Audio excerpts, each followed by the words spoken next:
Hello everybody and welcome back to Dollar Tree Dinners. I am back in my kitchen today and we are testing out a new recipe. This is a fall dessert recipe. I know it is not quite fall yet, at least not where I live. For those of you up north, it's probably closer to fall if it's not already. And for those of you in the deep south like Florida, Texas, and California, it's probably not going to be fall until closer to Christmas time. I was scrolling looking for some fall recipes and I found a caramel apple snickerdoodle cookie. Why do I want to say cupcake? I really want to say cupcake. I was scrolling looking for some fall recipes and I found a caramel apple snickerdoodle cookie recipe that looks absolutely amazing. As most of you guys know, I use other recipes mostly as a source of inspiration, and then I try to find a way to either make them cheaper, faster, or generally just easier. We are going to be making a caramel apple snickerdoodle cupcake, I keep saying cupcake. We are going to be making a caramel apple snickerdoodle cookie the Dollar Tree Dinners way. Now, one thing I do want to preface is that this is not a Dollar Tree recipe quite. And the reason for that is that I'm going to be using apple pie filling, which I cannot buy at my Dollar Tree currently.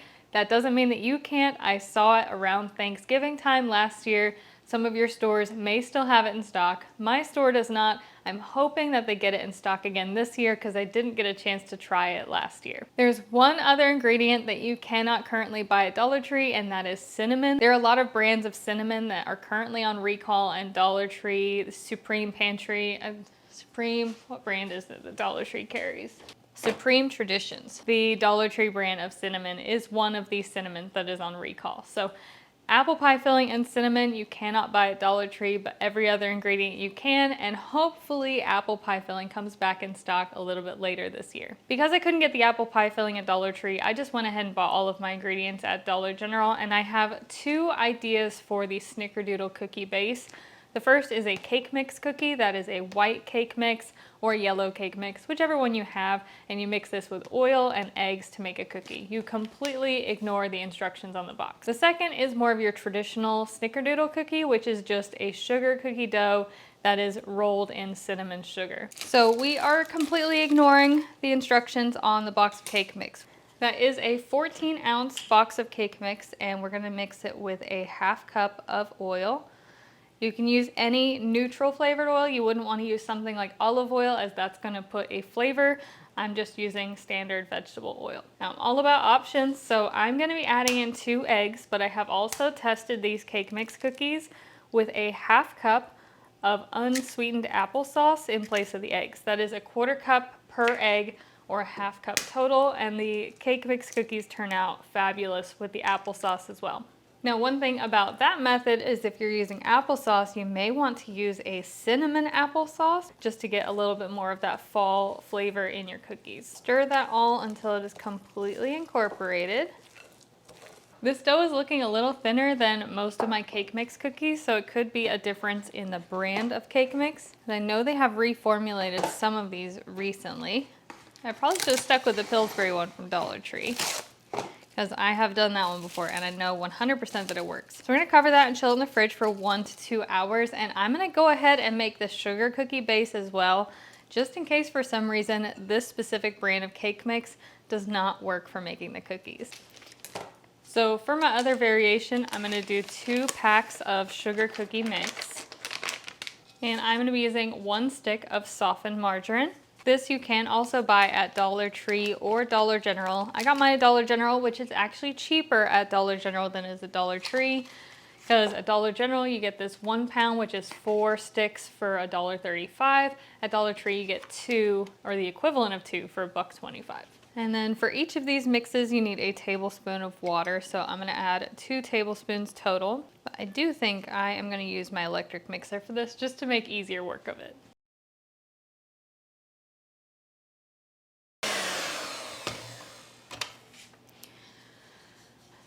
Now, as I was mixing, that dough did look quite dry and crumbly, but I did not add anything additional to it. I just kept mixing, and then it does come together and form a cookie dough.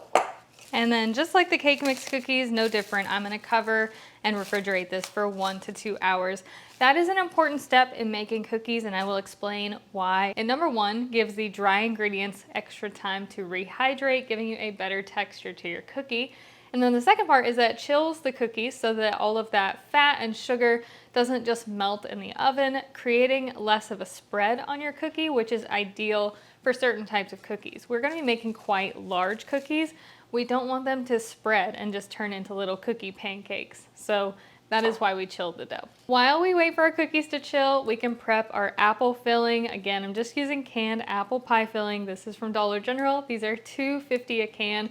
I only have 2 of them because I have 2 different types of cookies, the sugar cookie and the cake mix cookie. But depending on which one turns out, you really only need 1 can per batch of cookies. So I am going to be pre-softening it on the stovetop a little bit. And also, as you can see, these are sliced apples. Again, this is meant to be used as a pie filling, not a cookie topping. So these are gonna be quite large chunks for a cookie.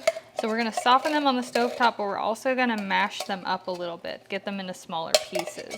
While this heats up, I'm just gonna kind of mash it with a spoon, try to break up those apples into much smaller pieces. I'm gonna try a potato masher too. But I feel like that might break them down a little too much. I actually think that that is doing a pretty decent job though. I think that if you can get an idea of like that kind of texture, I think that that will be a good filling for our cookies. We'll zoom you in a little bit more. Having some small bite-sized pieces, this is probably ideal for a cookie topping.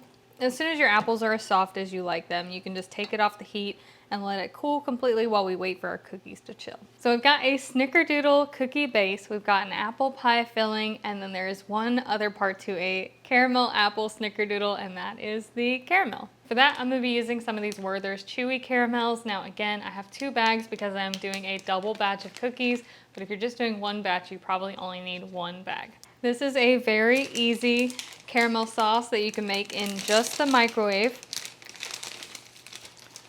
And all I'm gonna be doing is unwrapping each one and placing them in a bowl. To this, I'm gonna be adding about 2 to 3 tablespoons of water. And then this is gonna go in the microwave for about a minute.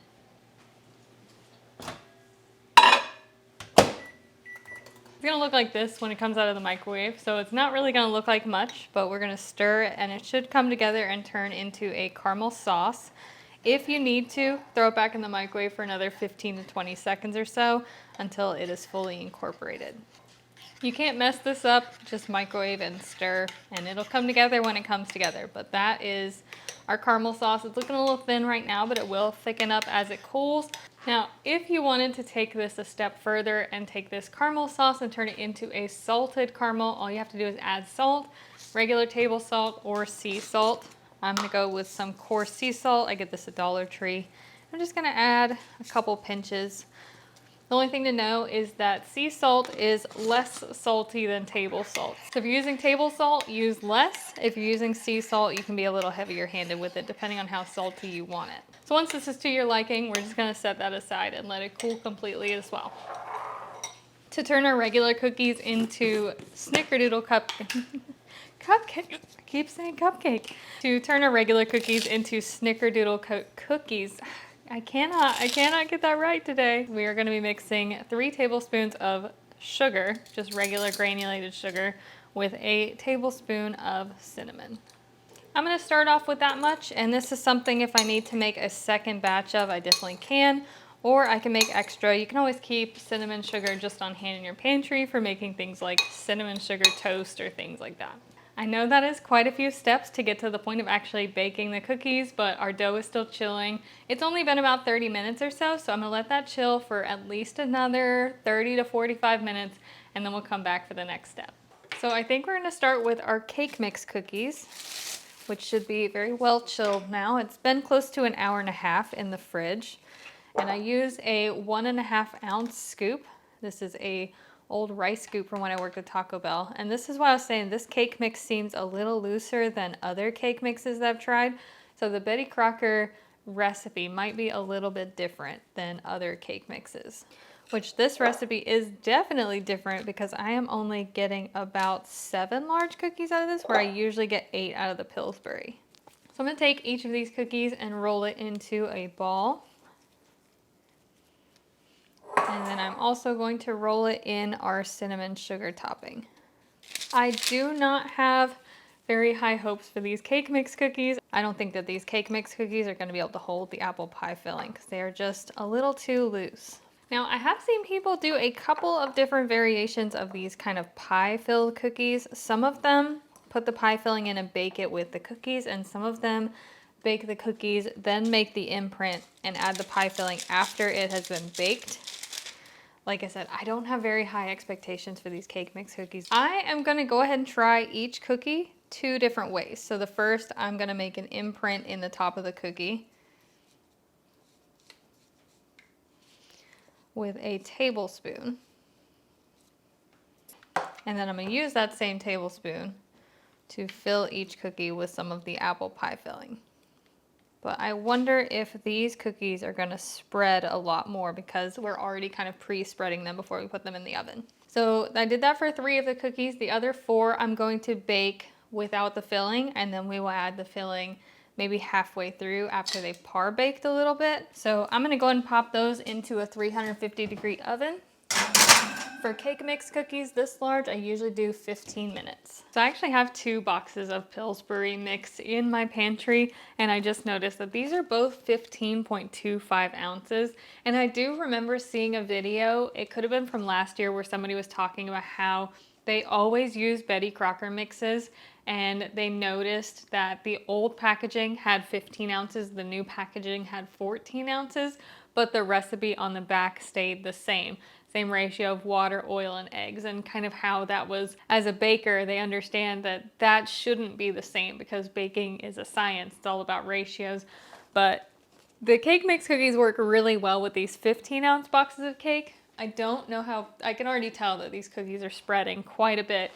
So it might still work. You would just have to potentially reduce the oil and eggs to compensate for that, even missing 1 ounce of dry mix. And zoom in here so you can see, I mean, obviously I can't give you a view from inside my oven, but all the cakes, all the cookies are just kind of converging on one another. So these have baked so far for 10 out of the 15 minutes, and I can already tell 1 tablespoon of pie filling was not enough. They are all combining together. It's okay. It's still a good test, but now we're gonna make a divot in these other cookies to put the pie filling in. So now we can adjust our filling to actually fill a pretty significant portion of the cookie without worrying about it spilling out over the edges. So if you par bake them, you can add a lot more filling into them. So definitely am learning as I go through this process why things are done a certain way. So those need about 5 more minutes in the oven. And then we're going to test our sugar cookies as well. I think that this is fun because we often see just people sharing recipes without seeing the kind of testing or the work that goes into actually developing those recipes. And this is kind of like a step-by-step of how I test and develop recipes. Personally speaking, a lot of times when I share a recipe, it's my first time making that recipe, and if it works out, then I share it. And if it doesn't work out, I just keep going and delete the footage. This is kind of my second time doing a video where I show the testing of the recipe. The other time was when I tried a popular dessert called Christmas crack, and I tried to make a Dollar Tree version of it initially. That failed, and then I had to go back to the drawing board and figure out how to make the recipe work. And when I did the second version of it, I tried, I think, 12 different variations of it, because I did 4 different types of crackers and 3 different types of chocolate. And that was a lot of fun. Now, one thing I am concerned about is whether the apple pie filling kind of prevented it from baking all the way through on these ones. I did put a pretty hefty amount of filling in there. It's one of those things where, like, I can't really judge how long I need to bake the cookies for. There's really no test for that. So we're just gonna have to let them cool completely and just hope that they're cooked. I'm sure that these ones are, but I'm not so sure about these. And there is my chilled sugar cookie dough. So same as the cake mix, I'm using the same size scoop. And we are aiming for 8 cookies. Hopefully we get 8 out of this batch. Oddly enough, again, this is a different brand than what I usually get at Dollar Tree, but I'm also only getting about 7 cookies out of this batch.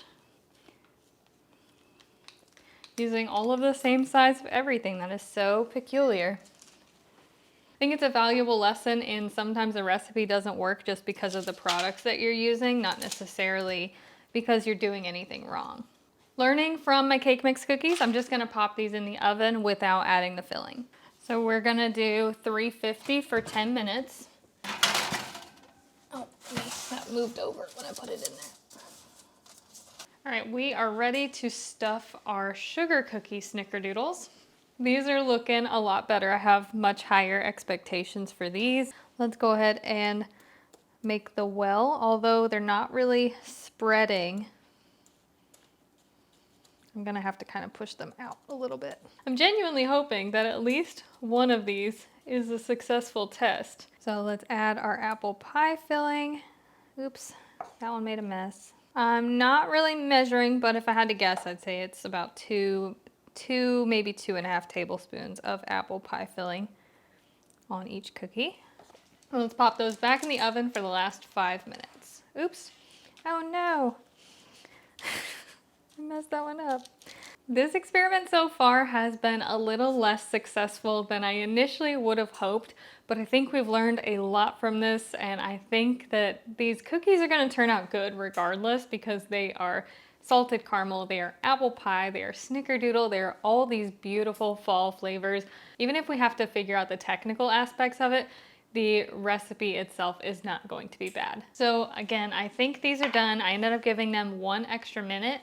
It is pretty impossible to judge if a cookie is baked just by looking at it. Hopefully it seems, these actually do seem quite raw though. Okay, looking at them though, and I do think that those need more time. I don't want them to be too dry either. Let's put them back in the oven for 2 more minutes and hopefully, and then we'll just let them cool and see what happens. My cake mix cookies though are pretty well cooled at this point. And they do actually seem to have a pretty good structure. They hold up on their own. That's a pretty hefty amount of apple pie filling. I'm gonna have to probably chalk these ones up as this one didn't work. It's just such a poor amount of filling. But I think that these ones look really good. Nice chunky cookies. So I'm actually genuinely happy with the cake mix cookies. A lot more impressed than I thought I was going to be just from the initial texture of the dough. So as I mentioned, I prepped this caramel earlier. It's been chilling on the counter. It's fully cooled at this point, and as you can see, it is a nice thick texture. It's very glossy, very smooth. It will develop a film on top as it sits and cools, but you can just stir that right back in, or you can cover it if you don't want to develop the film. But this is our salted caramel sauce, and this was just Werther's candy, water, and sea salt. I'm actually not very happy with the sugar cookies at all because they don't seem cooked all the way. I think it probably would have worked if I had flattened out the cookies rather than trying to bake them in their ball shape, because they didn't really spread much initially. So I need to revisit this one, but I can't even really pick this up, and it is very doughy, very much not cooked. Yeah, oh, that is completely raw on the inside. Those didn't cook at all. I'm not gonna waste them though, like this one's obviously trash, but I'm gonna put them back in the oven for another 5 minutes and hope for the best, but those are very, very, very raw. I think that we can go ahead and try these cake mix cookies. They are not quite stable. Some of them are more stable than the others. But I think we can go and finish these and at least try it and see if this recipe is worth tweaking. We can at least try it and see if it's worth trying this one again to see if we can get the preparation method right. And we're gonna finish it off with a drizzle of our salted caramel sauce. I'm really hoping that these are good. I'm really hoping that they're worth the effort. They sound so delicious. All right, let's give it a try.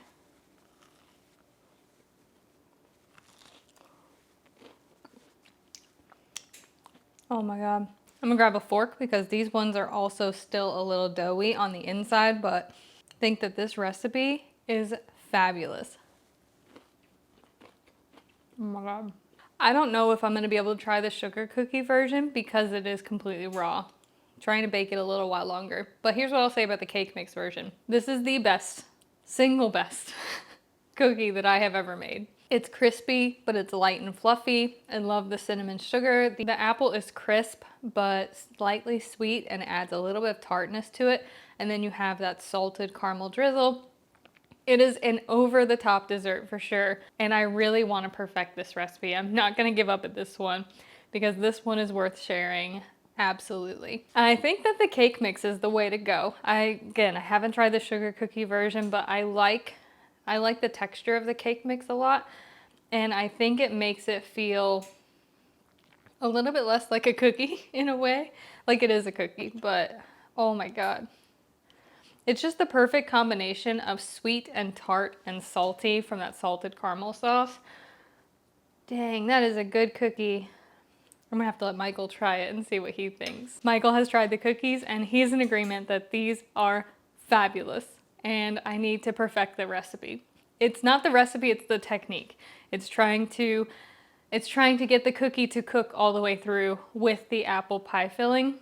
And I think that that is the challenge. If I can get the sugar cookies baked all the way through, I will try those as well, just so I have a basis for comparison, but I think I'm gonna stick with the cake mix for these. So here are the sugar cookies. I did end up baking them for an additional 12 minutes, I wanna say. So I did 17 minutes to begin with. I did an extra 12. So almost 30 minutes to bake these, and I really hope that these are cooked all the way through.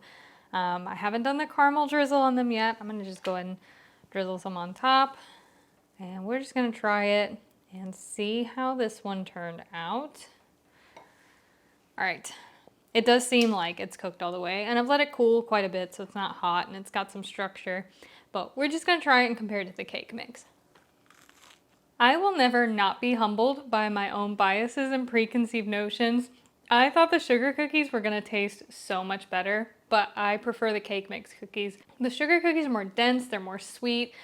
They just don't hit the same. Like, I almost feel like the sugar cookie flavor overpowers the apple pie filling and the caramel, and all I can taste is snickerdoodle, whereas the cake mix cookies, I'm gonna go ahead and, I don't wanna mess one up. Kinda need to still take thumbnail pictures, but the cake mix cookies were light and fluffy, and they had a very, very mild flavor, so you could really taste the apple and the caramel, but not so much with the sugar cookies. So that was a fun experiment. I'm glad that I tried them. They did cook all the way through. It took about 30 minutes though. They're very crispy on the bottom, but not burnt. There's the bottom there. So the cookies did not burn, and they are definitely cooked, as far as I can tell, all the way through after about 30 minutes or so. So that might be what I have to do with the cake mix cookies then, is just bake them longer. Because once you do put that apple pie filling on it, it does add some weight to the cookie. It makes it harder for the heat to penetrate. There's all sorts of factors that go into this. So maybe I just need to cook the cake mix cookies for 5 extra minutes or so. This was a fun experiment. I have some really good ideas. I need to perfect this recipe. I'm glad I could take you guys through this testing process. Hopefully it gave you guys some ideas, but I hope you're having a fantastic day, and I will see you again soon.